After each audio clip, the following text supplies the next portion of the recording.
Kami dari kelompok 8 Universitas Bina Sarana Informatika Prodi Sistem Informasi dari kelas 19 2A 24. Di sini kita mengambil tema A, yaitu desain dan permodelan basis data yang scalable. Perkenalkan, nama saya Putri Harunisa Kamil dengan NIM 19251089. Saya Zalfa Abirnada dengan NIM 19251256. Saya Meliana Plastika dengan NIM 19250079. Saya Rasika Ramadhani Natsda dengan NIM 19251467.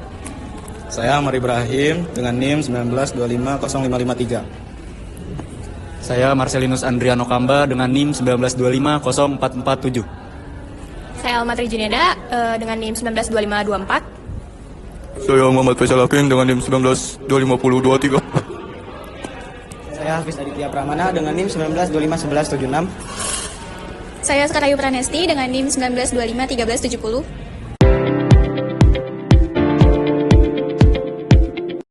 Pada slide ini saya akan menjelaskan latar belakang dari pembuatan database rumah sakit.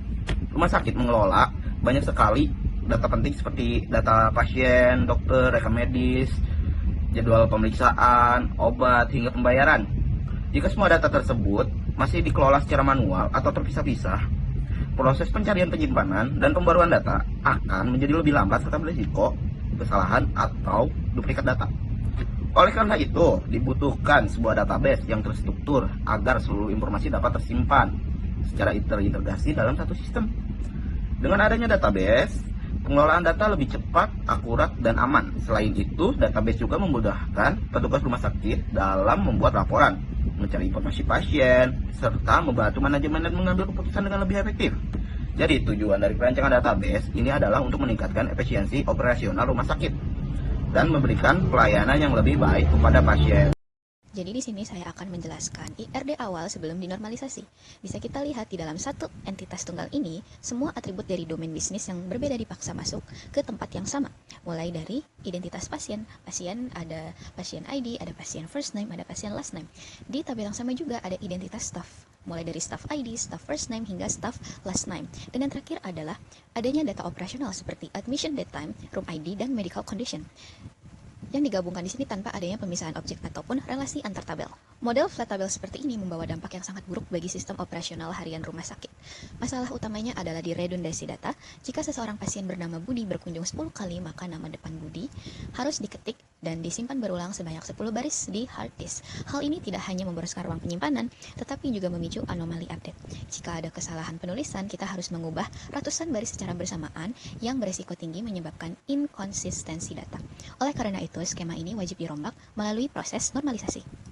Lalu di slide ini ada IRD yang sesudah dinormalisasikan yang telah memenuhi kaidah 3NF. Dan masalah penumpukan data ini sudah terpecah menjadi 3 entitas, yaitu ada entitas pasien record, dan entitas staff. Dan mari kita lihat alur dan kardinalitasnya.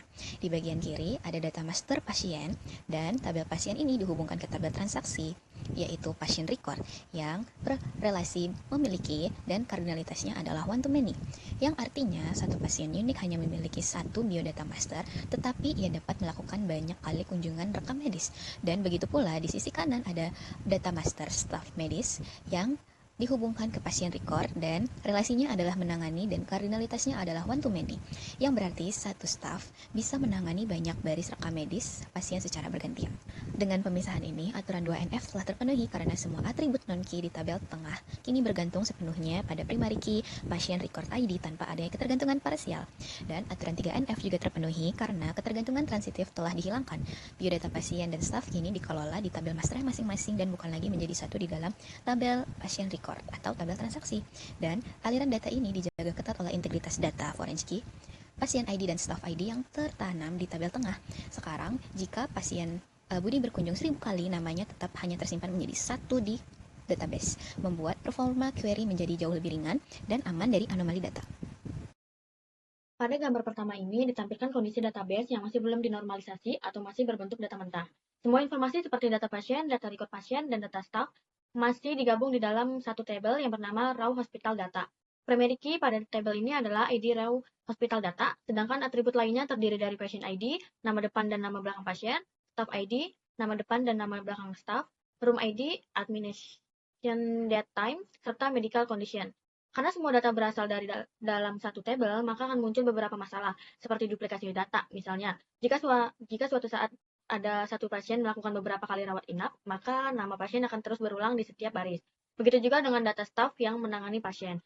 Selain itu, jika ada perubahan data, misalnya nama staf berubah, maka perubahan harus dilakukan di banyak baris. Hal ini meningkatkan risiko terjadinya inkonsistensi data. Oleh karena itu, database ini perlu dinormalisasi agar lebih efisien dan mudah dikelola. Lanjut, pada gambar kedua merupakan hasil database setelah dilakukan proses normalisasi hingga memenuhi second normal form dan third normal form. Data kini dipisahkan menjadi 3 tabel utama, yaitu patient record, dan staff. Tabel pasien menyimpan data identitas pasien seperti patient ID, nama depan, nama belakang, dan gender. Tabel staff menyimpan data petugas rumah sakit seperti staff ID, nama depan, nama belakang, dan jabatan. Sedangkan tabel patient record menyimpan data transaksi atau riwayat pasien seperti patient record ID, patient ID, staff ID, administration date time, dan medical condition. Hubungan antara tabel menggunakan foreign key yaitu patient ID dan staff ID pada tabel patient record. Relasi yang terbentuk adalah satu pasien dapat memiliki banyak riwayat perawatan. Lalu yang kedua ada satu staff dapat menangani banyak riwayat pasien. Dengan struktur ini, aturan 2NF telah terpenuhi karena semua atribut non-key bergantung sepenuhnya pada patient record ID sehingga tidak ada ketergantungan parsial. Pada slide ini, saya akan menjelaskan tentang Data Definition Language atau DDL. DDL merupakan kumpulan perintah dalam SQL yang digunakan untuk mengatur struktur database. Dengan DDL, kita bisa membuat tabel atau database baru, mengubah strukturnya jika diperlukan, maupun menghapusnya. Perlu diketahui bahwa DDL tidak digunakan untuk mengelola isi data, melainkan hanya mengatur kerangka atau struktur database agar sesuai dengan kebutuhan sistem. Contoh perintah DDL yang sering digunakan. Yang pertama adalah create, yang kedua adalah alter, yang ketiga adalah drop, dan yang terakhir adalah truncate. Sebelum kita masuk ke dalam perencanaan struktur internet table, langkah pertama yang saya lakukan dalam implementasi teknis ini adalah menyiapkan database environment yang baru. Saya melakukan eksekusi perintah Data Definition Language atau DDL berupa yang pertama SQL, Create Database DB Hospital Administration. Perintah ini berfungsi untuk menginstalasi seluruh objek basis data, baik skema pembanding maupun skema final ke dalam satu kontainer logis yang sama. Selanjutnya, mengonstruksi sebuah skema awal sebagai pembanding objektif menggunakan perintah DDL Create Table Raw Hospital Data. Secara arsitektural, skema ini mempresentasikan kondisi denormalisasi total atau Create Table ONF. Jika kita bedah anatomi dari strukturnya, terdapat campuran 3 rumpun entitas yang dipaksa bersatu dalam satu ruang lingkup. Yang pertama, entitas pasien yang diwakili oleh atribut patient underscore ID, kemudian patient underscore first underscore name, kemudian patient underscore last underscore name, dan gender. Yang kedua ada entitas staff medis yang diwakili oleh staff underscore ID, kemudian staff underscore first underscore name, kemudian staff underscore last underscore name, dan staff underscore job underscore title. Ketiga ada entitas transaksi medis itu sendiri, yaitu administration underscore date time dan medical underscore condition. Semua data ini diikat oleh satu surrogate key utama bernama raw ID yang bersifat auto increment. Secara bagian 3, secara kritis mengapa desain ini seperti ini dianggap buruk dan tidak scalable. Di satu sisi, kelebihan dari Create Table ini memang menawarkan simpatisan saat aplikasi melakukan pembacaan data, karena sistem tidak perlu melakukan operasi pencarian lintas table atau join. Namun dari skema ini jauh lebih besar, karena entitas master seperti biodata pasien dan dokter diletakkan langsung pada entitas transaksi atau rekam medis. Maka setiap kali ada pasien datang berobat berulang kali, database akan dipaksa menulis ulang nama pasien dan nama dokter tersebut secara repetitif pada baris yang baru. Duplikasi masif inilah yang jadi akar dari pemborosan ruang penyimpanan atau storage redundancy. Tidak hanya itu, struktur ini berantakan. Ini adalah bom waktu yang bisa kerentanan terhadap anomali manipulasi data, baik saat proses insert, update, maupun delete, yang akan langsung saya buktikan pada simulasi berikutnya. Oke, baik, selanjutnya ada lanjutan dari perintah DDL. Setelah membedah kerapuhan skema awal yang rentan anomali dan boros ruang penyimpanan, kami melakukan intervensi arsitektural dengan mentransformasikan basis data ini ke dalam third normal form.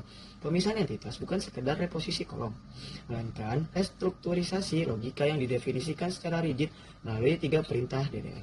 Yang pertama, ada tabel pasien. Tabel ini diisolasi khusus untuk menangani master data. master data pasien. Penerapan konsep surrogate key dengan sifat auto increment ini menjamin secara absolut bahwa setiap entitas yang masuk ke dalam sistem memiliki identitas yang unik yang tidak dapat dimanipulasi secara manual. 2. Ada tabel staff.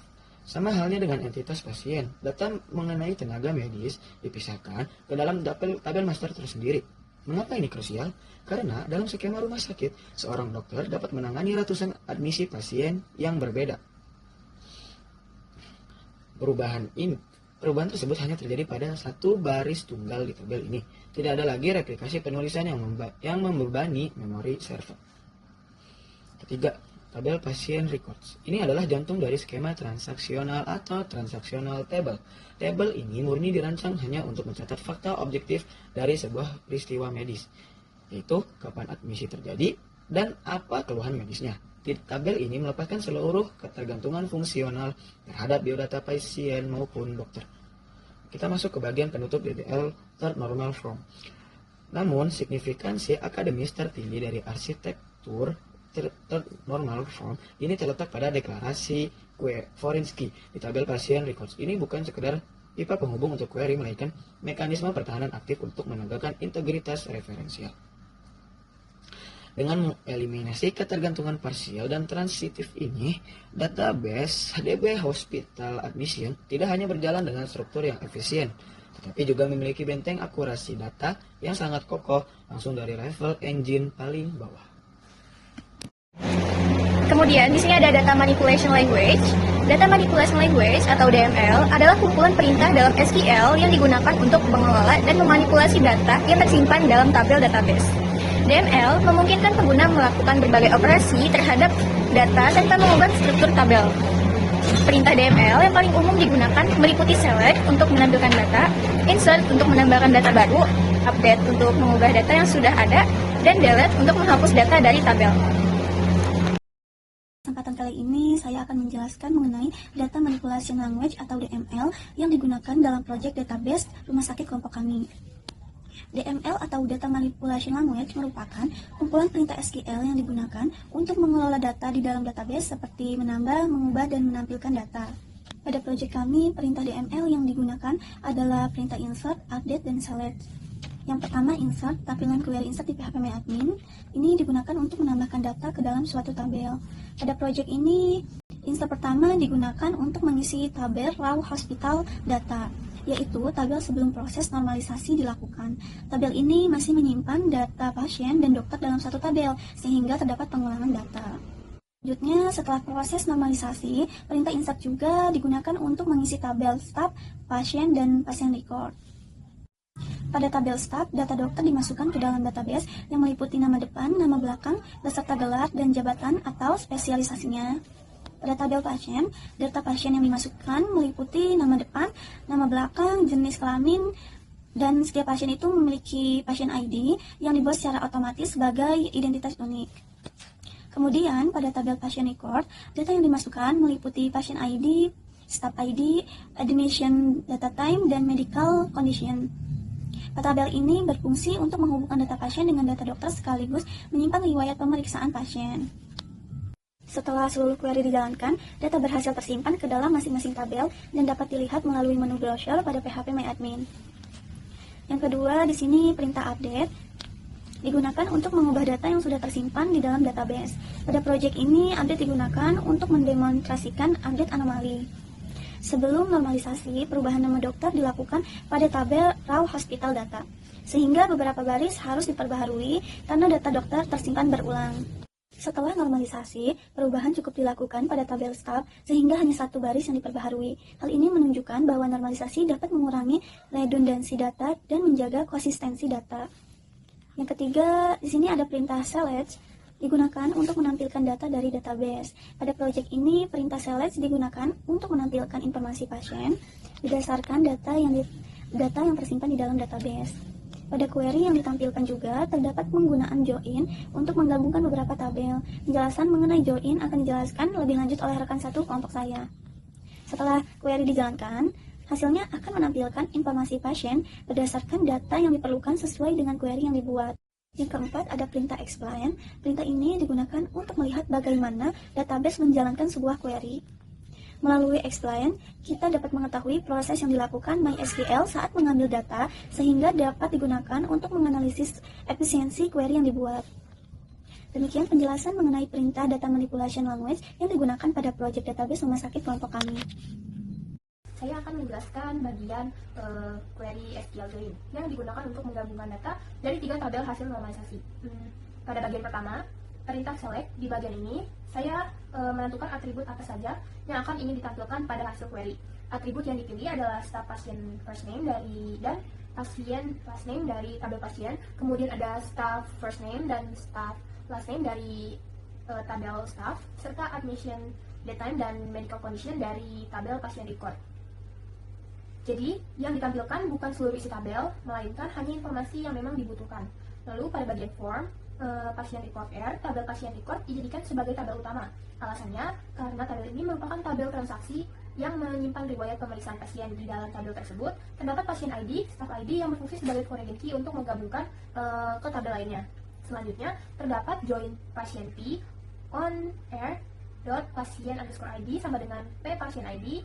Artinya, database akan mencocokkan nilai pasien ID pada tabel pasien. Dengan proses ini, setiap riwayat pemeriksaan dapat dihubungkan dengan identitas pasien yang sesuai sehingga nama pasien dapat ditampilkan. Kemudian, terdapat join staff S on R staff ID sama dengan S staff ID. Proses ini berfungsi menghubungkan tabel transaksi dengan tabel staff berdasarkan staff ID. Dengan demikian, sistem yang mengetahui dokter atau tenaga medis yang menangani setiap pasien. Perlu diperhatikan bahwa query ini digunakan alias, yaitu R untuk pasien record, P untuk pasien, dan S itu untuk staff. Menggunakan alias itu bertujuan untuk mempersingkat penulisan query sehingga lebih mudah dibaca, terutama ketika melibatkan banyak tabel. Selanjutnya, setelah query dijalankan, hasil yang diperoleh berupa informasi lengkap yang berasal dari 3 tabel berbeda, yaitu nama pasien, nama dokter yang menangani, tanggal dan waktu pasien masuk rumah sakit, serta kondisi medis pasien. Selanjutnya, penggunaan SQL join menunjukkan bahwa meskipun database telah dinormalisasikan hingga third normal form 3NF dan data dipisah ke beberapa tabel, seluruh informasi tetap dapat ditampilkan secara lengkap melalui hubungan primary key dan foreign key.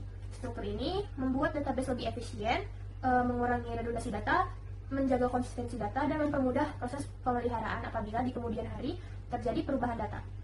Lalu, kenapa pasien record itu dijadikan tabel utama? Karena pasien record merupakan tabel transaksi yang menyimpan hubungan antar pasien dan dokter. Tabel ini memiliki 2 foreign key, yaitu pasien ID dan staff ID, sehingga menjadi penghubung antar tabel pasien dan staff. Oleh karena itu, query lebih tepat dimulai dari pasien record.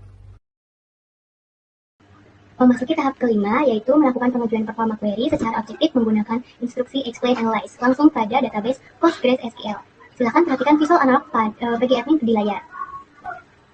Pada skema denormalisasi atau NF yang 0, query pembacaan itu hanya mengeksekusi satu tabel tunggal saja. Nah, PostgreSQL mendeteksi operasi ini sebagai seg scan atau pemindaian berurutan biasa tanpa ada operasi penyambungan tabel. Karena strukturnya yang datar, query ini menghasilkan kos komputasi yang sangat rendah dengan efisiensi waktu yang impresif. Waktu perencanaan atau planning time hanya memakan 2,623 milidetik dan waktu eksekusi realnya atau execution time selesai dalam kedipan data yaitu 0,137 milidetik. Dari data pasien, dokter, dan riwayat rekam medis yang telah terpisah, query pembacaan di sini wajib menggunakan operasi join. Log PostgreSQL memperlihatkan bahwa database itu harus bekerja ekstra karena melakukan operasi hash join bertingkat. Nah, operasi ini juga mengalokasikan memori terstruktur sebesar 9 KB untuk membentuk tabel pencarian internalnya. Akibat dari beban komputasi perakitan data ini, waktu perencanaan melonjak menjadi 9,310 milidetik, dan waktu eksekusi real atau execution time meningkat menjadi 1919 milidetik.